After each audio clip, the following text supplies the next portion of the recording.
According to the cops on TV today, 4,014 sets of number plates have been stolen this year so far.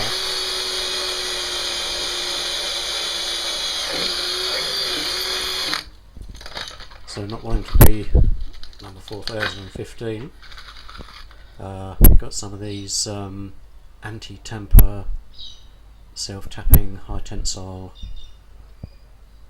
jobbies. Then the head is constructed so that you can get them in but you can't get them out. So other side idiot. They're going into the bull bar on the old Hilux there, so it's quite tough. You'd probably normally be going through tin. But anyway, it doesn't take a minute. I reckon it's worth doing.